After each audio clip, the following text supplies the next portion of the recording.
On the following Monday, Anna set off with Mama to the École Communale. Anna was carrying her satchel and a cardboard case containing sandwiches for her lunch. Under her winter coat, she wore a black pleated overall, which Mama had bought her at the headmistress's suggestion. She was very proud of this overall and thought how lucky it was that her coat was too short to cover it, so that everyone could see it. They went on the metro, but although it was only a short distance, they had to change twice.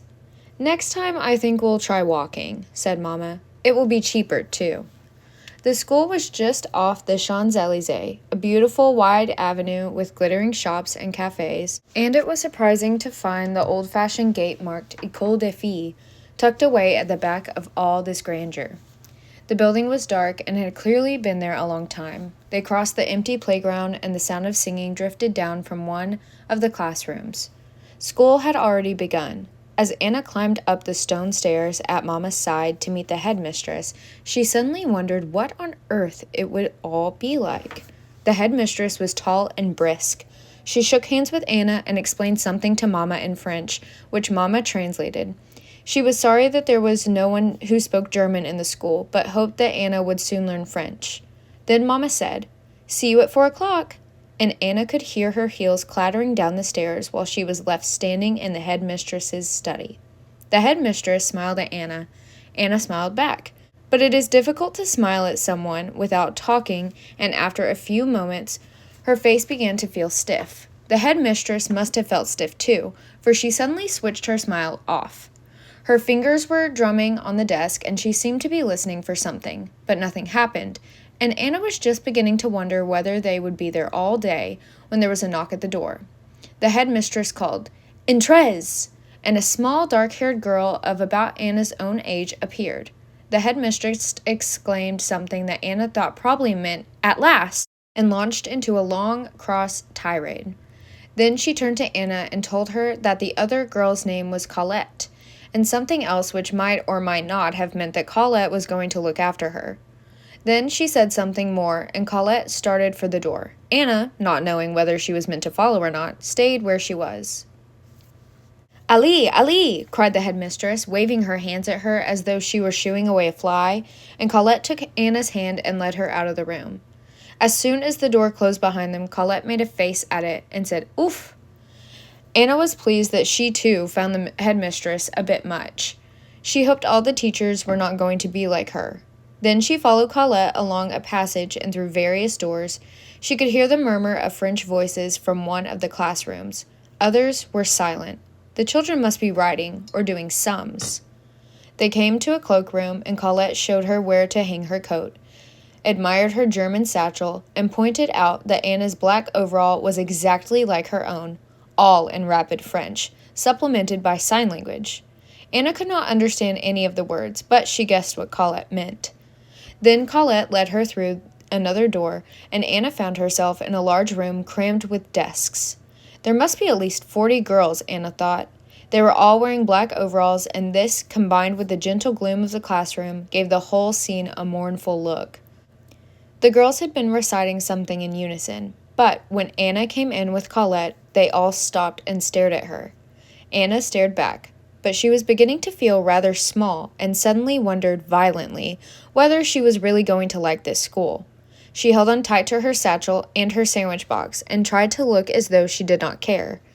Then there was a hand on her shoulder. A faint smell of scent with just a tinge of garlic enveloped her, and she found herself looking into a very friendly, wrinkled face surrounded by frizzy black hair. "Bonjour, Anna," said the face slowly and clearly so that Anna could understand. "I am your teacher. I am called Madame Socrate." "Bonjour, Madame," said Anna in a low voice. "Very good," cried Madame Socrate. She waved her hand towards the rows of desks and added slowly and clearly as before, "These girls are in your class, and something about friends."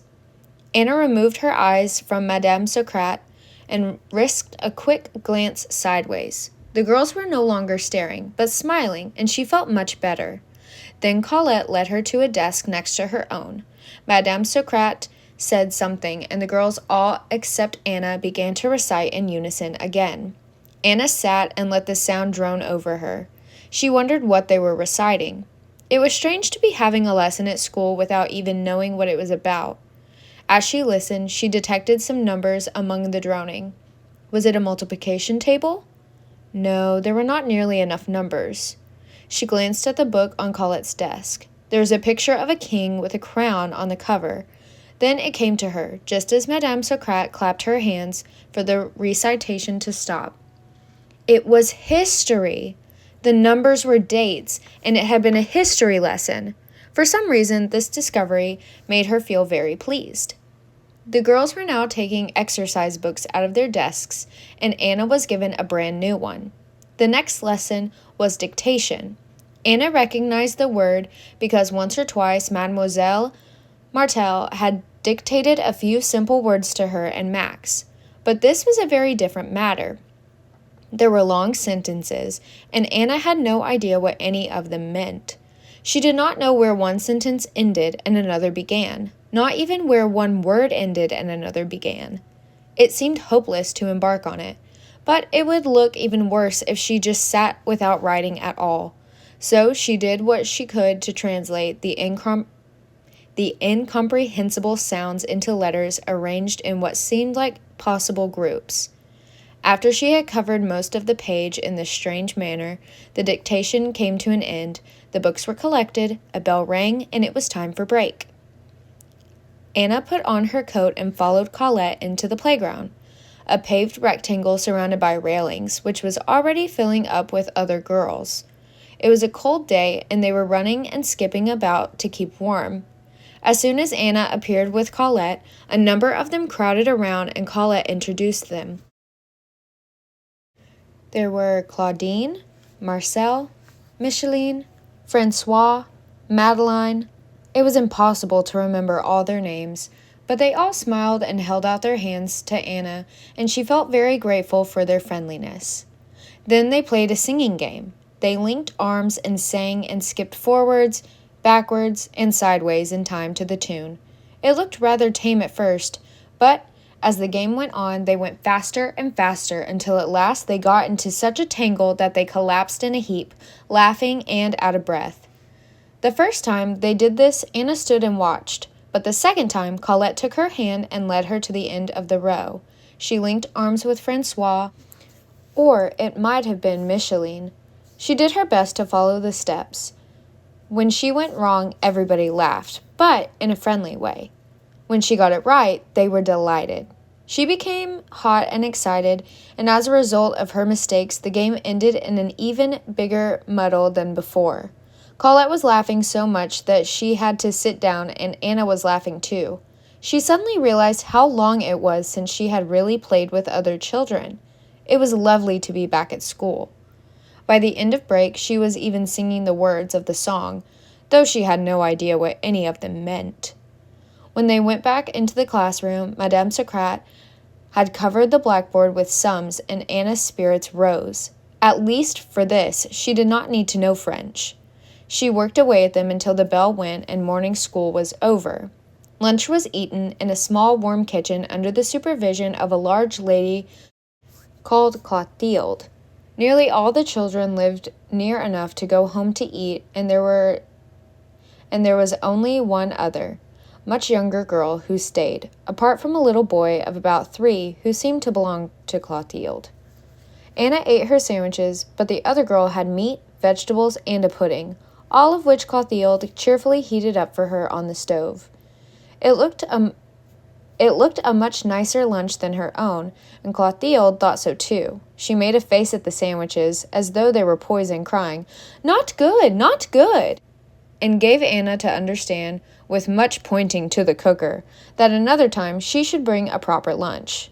"Oui," said Anna, and even ventured demain, which meant tomorrow, and Clotilde nodded her fat face and beamed.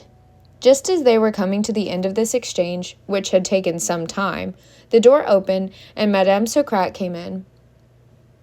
"Ah," she said in her slow, clear voice, "you are speaking French. That is good." Clotilde's little boy ran up to her. "I can speak French," he cried. "Yes, but you can't speak German," said Madame Socrate. and tickled his little tummy so that he squealed with delight. Then she beckoned to Anna to follow her.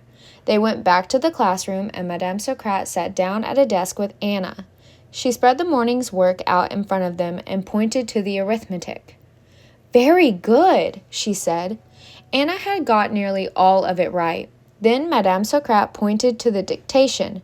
"Very bad," she said, but made such a funny face as she said it that Anna did not mind. Anna looked at her book. Her dictation had disappeared under a sea of red ink. Nearly every word was wrong. Madame Socrates had had to write the whole piece out again. At the bottom of the page it said in red, 142 mistakes, and Madame Socrates pointed to the number looking amazed and impressed, as though it were a record, which it probably was. Then she smiled, patted Anna on the back, and asked her to copy the corrected version. Anna did so very carefully, and though she still could only understand very little of what she had written, it was nice to have something in her book that was not all crossed out. In the afternoon, there was art, and Anna drew a cat, which was much admired. She gave it to Colette for being so kind to her, and Colette told her in her usual mixture of quick French and dumb show that she would pin it up on the wall in her bedroom. When Mama came to fetch her at 4 o'clock, Anna was very cheerful. "How was school?" asked Mama, and Anna said, "Lovely." She did not realize until she got home how tired she was, but that evening, for the first time in weeks, she and Max did not have a row. It was exhausting going back to school again the next day, and the day after that. But the following day was Thursday, when no one goes to school in France, and she and Max both had a whole day off. "What shall we do?" asked Max. "Let's take our pocket money to Przunik," said Anna. This was a store she and Mama had discovered on one of their shopping expeditions. Everything in it was very cheap. In fact, nothing in the whole store cost more than 10 francs. There were toys, household goods, stationery, and even some clothes. Anna and Max spent a happy hour finding all the different things they could afford, from a cake of soap to half a pair of socks, and finally emerged with 2 spinning tops. In the afternoon, they played with them in a little square near home till it got dark. "Do you like your school?" Max suddenly asked as they were walking back. "Yes," said Anna. "Everybody is very nice, and they don't mind if I can't understand what they say." "Why? Don't you like yours?" "Oh, yes," said Max. "They're nice to me, too, and I'm even beginning to understand French." They walked in silence a little way, and then suddenly Max burst out with, "But there's one thing I absolutely hate." "What?" asked Anna. "Well, doesn't it bother you?" said Max. "I mean, being so different from everyone else?" "No," said Anna. Then she looked at Max. He was wearing a pair of outgrown shorts and had turned them up to make them even shorter. There was a scarf dashingly tucked into the collar of his jacket, and his hair was brushed in an unfamiliar way. "You look exactly like a French boy," said Anna. Max brightened for a moment. Then he said, "But I can't speak like one." "Well, of course you can't, after such a short time," said Anna. "I suppose sooner or later we'll both learn to speak French properly." Max stumped along grimly. Then he said, "Well, in my case, it's definitely going to be sooner rather than later." He looked so fierce that even Anna, who knew him well, was surprised at the determination on his face.